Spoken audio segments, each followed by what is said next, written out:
MTB crimes protein வழங்கும் big Boss season 8ஓட review. போன வாரம் என்ன நடந்துச்சு அப்படின்னா, பிக் பாஸ் வர வர கொஞ்சம் சுவாரஸ்யமாக தான் போயிட்டுருக்கு அப்படின்னு சொல்லிட்டு மக்கள் ரசிகர்கள் எல்லாரும் சொல்கிறாங்க. நம்ம பார்வையிலேயும் அப்படி தோணுது. குறிப்பாக வந்து பார்த்தீங்கன்னா, இந்த வைல்டு கார்டிலேருந்து ஒரு 6 பேர் வந்த உடனே அவங்க சுதாரிக்க ஆரம்பிச்சிட்டாங்க. எப்படி சுதாரிக்க ஆரம்பிச்சாங்கன்னா, புதுசாக வந்தவங்க நம்மளை வந்து டாட்டா காட்டி விட்டு அவங்க உட்காந்துருவாங்களோ அப்படிங்கிற ஒரு பயத்திலேயே எல்லாருமே விளையாட ஆரம்பித்தாங்க. அதுலேயும் குறிப்பாக அருண் வந்து பயங்கரமாக விளையாட ஆரம்பிச்சிட்டாரு அப்படிங்கிறது தான் நம்மளுடைய பார்வை. போன வாரம் என்ன நடந்துச்சு அப்படின்னு கேட்டிங்கன்னா, நம்ம கேப்டன் வந்து அருண் தான். அருணுக்கு வந்து ஒரு பெரிய ஒரு டாஸ்க் கொடுத்துருக்காங்க. என்னன்னு கேட்டிங்கன்னா, பின்னாடி வந்து ஒரு 5 பட்டை கொடுத்துருந்தாங்க. அந்த பட்டையோட நோக்கம் என்னன்னு கேட்டிங்கன்னா, ஏதாவது பிரச்சனை வந்தால் அந்த பட்டையிலேருந்து ஒரு பட்டையை கலட்டிடலாம். அப்படி 5 பட்டையும் கலட்டிட்டா அந்த வாரத்தில் வந்து அவர் வந்து கேப்டனாக நீடிக்க முடியாது அப்படின்னு ஒரு பெரிய டாஸ்க் கொடுத்தாங்க. சரி, அந்த டாஸ்கில் தான் நம்ம பெரிய விஷயமா ஏதாவது நடக்க போகுது அப்படின்னு எதிர்பார்த்தா அங்கே வந்து ஒரு ட்விஸ்ட் வந்து நம்ம பிக் பாஸ் வச்சார். என்னன்னு கேட்டிங்கன்னா,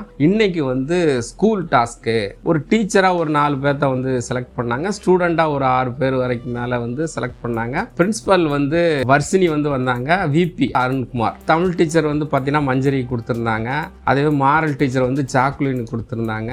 செஃப்ரிக்கு வந்து என்னென்னு கொடுத்தாங்கன்னா விளையாட்டு ஆசிரியராக கொடுத்துருந்தாங்க. இப்படி எல்லாத்துக்கும் வெவ்வேறு வெரைட்டியாக கொடுத்துருந்தாங்க. சரி, ஆனால் இங்கே என்ன நடந்துச்சுன்னு கேட்டிங்கன்னா, வழக்கமாக ஒரு ஸ்கூல் டாஸ்க்னா நிறைய வந்து ஒரு என்டர்டெயின்மெண்ட் இருக்கும். ஆனால் இந்த ஸ்கூல் டாஸ்கில் என்னென்னு கேட்டிங்கன்னா, முதல் நாள் ஆரம்பித்த டாஸ்க்கு லாஸ்ட் வரைக்கும் ஒரே சண்டையில் தான் முடிஞ்சிச்சு. அதுக்கு காரணம் வந்து ராணவும் சத்யாவும் தான். ராணவம் வந்து பெதற்ற ஆரம்பிச்சிட்டாரு அப்படிங்கிற மாதிரி நம்மளே நம்ப முடியாத அளவுக்கு பெதற்றினார். அந்த டாஸ்கோட நோக்கம் என்னன்னு கேட்டீங்கன்னா, நடக்கக்கூடிய கேம் வந்து சுவாரஸ்யமாக போகலை. அதனால் நீங்கள் என்ன பண்ணுங்க, ஆசிரியர்களை திக்குமுக்காட வைக்கிற அளவுக்கு ஏதாவது ஒன்று பண்ணுங்க அப்படிங்கிறது தான் அந்த டாஸ்க்கு. ஆனால் இவங்கெல்லாம் திக்குமுக்காட வைக்கிறதுக்கு பதில் காதலுங்கிற ஒரு போர்வையில் வந்து பவித்ரா சத்யா காதலிக்க, பவித்ரா ராணவ காதலிக்க, சத்யாவும் ராணவும் சண்டை போட்டுக்கிற, அது வேற ஒரு மாதிரியா போயிடுச்சு. ராணவ் வந்து திரும்ப வந்து குடும்பத்தை சொல்றது, என் படம் ஃபெயிலியர் ஆகுமோ, ஐயோ என்ன வெளியே அனுப்பிச்சிருவாங்களோ இப்படின்னு சொல்லிட்டு பிதற்றுறது இப்படின்னு சொல்லிட்டு போன உடனே அதில் ஒரு ரொம்ப நல்ல விஷயம் என்னன்னு கேட்டிங்கன்னா, உண்மையிலே எல்லாரும் வந்து இவருக்கு ஏதோ ஆயிடுச்சோன்னு நினச்சிட்டு பயந்தவங்க தான் அதிகம். அதில் ரொம்ப பயந்தது பார்த்தீங்கன்னா ஜாக்குலின் தான்.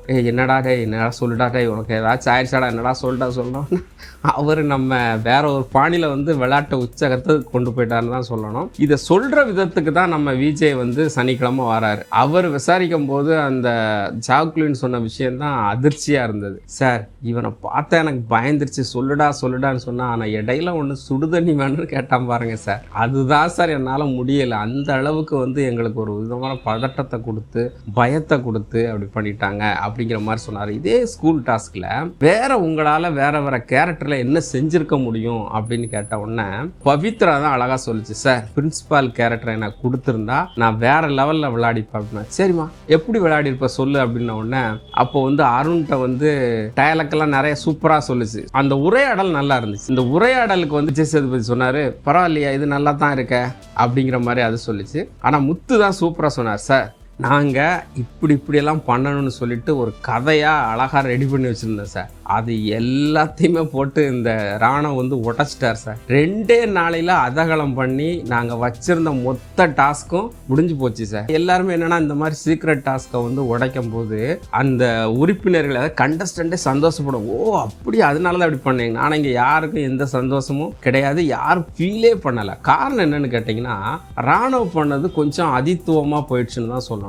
அதை யாருமே ரசிக்கலை. ஏன்னா அந்த வாரம் ஃபுல்லாகவே வந்து ராணவ நோக்கியே கேமராவில் இருந்து கதை வந்து நகர்ந்ததுனால யாராலையும் அந்த ஸ்கூல் டாஸ்கை வந்து விளையாட முடியல. அதையும் மீறி வந்து பார்த்தீங்கன்னா எல்லாருமே வந்து அவங்கவுங்க பங்குக்கு வந்து, அதுவும் குறிப்பாக ஸ்டூடெண்ட்டாக இருக்கிறவங்க அவங்கவுங்க பங்குக்கு அவங்கவுங்க வேலையை செஞ்சாங்க. செஃப்ரி வந்து உண்மையிலேயே வந்து ஒரு பிடி மாஸ்டர் மாதிரி அழகாக வந்து நடந்துக்கிட்டாரு. 2வது நாள் வந்து பார்த்தீங்கன்னா சௌந்தர்யாவுக்கு தான் பல திட்டுக்கள்னு சொல்லலாம், அல்லது அவங்களுக்கு மிகப்பெரிய ஒரு அட்வைஸாக சொல்லப்பட்டுச்சு. அந்த அட்வைஸுக்கு வந்து அந்த கண்டஸ்டன்ட் ஃபுல்லாகவே கையை தூக்கி அது நடந்துக்கிற முறை சரியில்லை சார் அப்படின்னா. அதில் வந்து பார்த்தீங்கன்னா முத்து சொன்னதான் பயங்கரமாக சார், நல்லா போயிட்டுருக்கு சார் அப்படின்னு ஒரு இழுவை எழுப்பாங்க சார். அதோட எங்களுக்கு ஒட்டு மொத்தம் போயிடுது. அதாவது அவ்வளோ நேரம் பேசிக்கிட்டு இருந்ததை அப்படி ஏதோ வந்து அந்த வயசானவங்க வந்து உடம்பு செல்லாமல் இருக்கும்போது ஒரு இழுவை எழுப்பாங்களா, அந்த மாதிரி இழுத்து எங்கள் மூடையே ஸ்பால் பண்ணிடுறாங்க.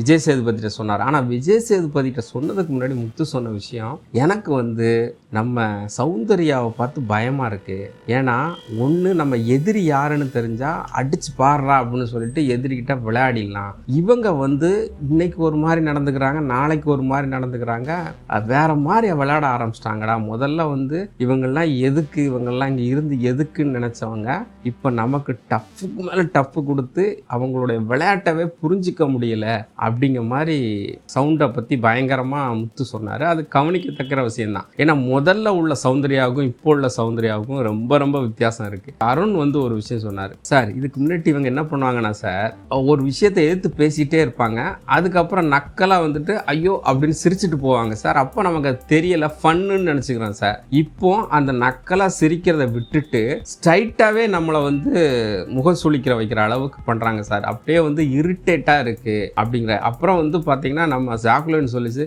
சார் அவள் என் ஃப்ரெண்டு தான் சார், ஆனால் அவள் சொல்ல புரிஞ்சிக்கவே முடியல சார். நீ என்ன சண்டை தானே போடுவேன், போட்டுக்கோ போ அப்படின்னு சொல்லுது. அப்புறம் சச்சனா வந்து நீ என்ன, உனக்கு இது தானே வேணும் போ அப்படின்னு சொல்லிட்டு எதுவுமே உள்வாங்கிக்கிறாம அவங்களாவே ஒரு தனியாக வந்து ஒரு விளையாட்டு விளையாடுறாங்க சார். அது வந்து எங்களுக்கு சுத்தமாக செட்டே ஆகலை அப்படிங்கிற மாதிரி எல்லா தரப்பும் சொல்லிச்சு. அப்படியே வந்து ஒரு பக்கம் சௌந்தர்யா வந்து முகம் வந்து சுருங்கினாலும் அதுதான் உண்மை. இன்னைக்கு வந்து நம்பர் 1 இடம் அப்படிங்கிற மாதிரியான ஒரு இடத்த வந்து ரசிகர் மத்தியில் பிடிச்சிருந்தாலும் இந்த முக சுளிக்கக்கூடிய வகையில் பேசுகிறத வந்து நிறையா பேருக்கு பிடிக்கல அப்படின்னு தான் சொல்லணும். இதையும் தாண்டி ஒரு எலிமினேஷன் ஒன்று நடந்துச்சு.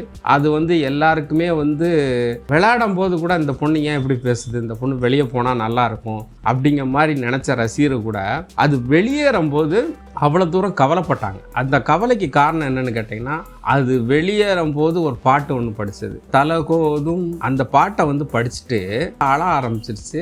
நான் வந்து ஏதோ சாதிக்கிறதுக்காக உள்ளே வந்தேன், 2 வாரத்திலே வெளியே போகிறத என்னால் ஏற்றுக்க முடியலை அப்படிங்கிற மாதிரி போச்சு. அதுக்கு என்ன ரீசன் அப்படின்னு தெரியல. ரசிகர்கள் மத்தியில் அவங்க ஏன் உள்வாங்கலை அப்படின்னு தெரியல. அதுக்கு நான் என்ன கேட்டிங்கன்னா, ரசிகர் மத்தியில் அது போய் சேராததுக்கு காரணம் நம்ம ராணவும் சத்யாவும் பண்ண சேட்டை தான். மற்ற 16 பேரும் காணாமல் போயிட்டாங்க. ரியா வந்து ஓரளவு என்ன இருந்துச்சுன்னா விளையாடிட்டு இருந்துச்சு. எந்த இடத்துல தட்டி கேட்கணுமோ, எந்த இடத்துல வந்து கேமரா பார்த்து பேசணுமோ, இல்லை என்னென்ன விஷயத்த பேசணுமோ அப்படி எல்லாமே அந்த விஷயத்த பண்ணிட்டு இருந்துச்சு. இருந்தாலும் அவங்க வெளியேற்றப்படக்கூடிய நிர்பந்தம் வந்ததுனால வெளியேற்றப்பட்டாங்க. ரியா போனதுக்கு ரீசன் ராணவும் சத்யாவும் அப்படிங்கிறதுல எந்த மாற்று கருத்தும் கிடையாது. ஏன்னா போன வாரம் இந்த கேமரா முன்னால ரசிகர் முன்னால அவங்களோட பேர் வந்து அடிப்பட்டது அந்த 2 பேர் தான். அந்த 2 பேரும் சீக்ரெட் டாஸ்க்ல பயங்கரமா விளையாண்டது மட்டும் இல்ல, கடைசி லெவல்ல இருந்த ராணவ் அந்த ஓட்டு எண்ணிக்கையில பார்த்தீங்கன்னா 2வது இடத்துக்கு போற அளவுக்கு தன்னை வந்து ஸ்கோர் பண்ணிக்கிட்டாரு. இதுல இன்னொரு விஷயம் சொல்லணும், இவ்வளவு நடிப்புக்கும் காரணம் வந்து உங்களோட படத்துல உள்ளது சார் அப்படிங்கிற மாதிரி விஜய் சேதுபதிட்ட வந்து ராணவ் சொன்னாரு. ராணவ் வேண்டாம் அப்படியே இருந்துக்கிட்டு மனசுலேயே வச்சுக்கோங்க அப்படின்ட்டார். அதாவது அந்த பெருமை புகழ்ச்சி இதெல்லாம் அவர் ஏற்றுக்கிற அப்படிங்கிறதுல அதெல்லாம் விரும்பலை அப்படிங்கிறது தெரிஞ்சிச்சு.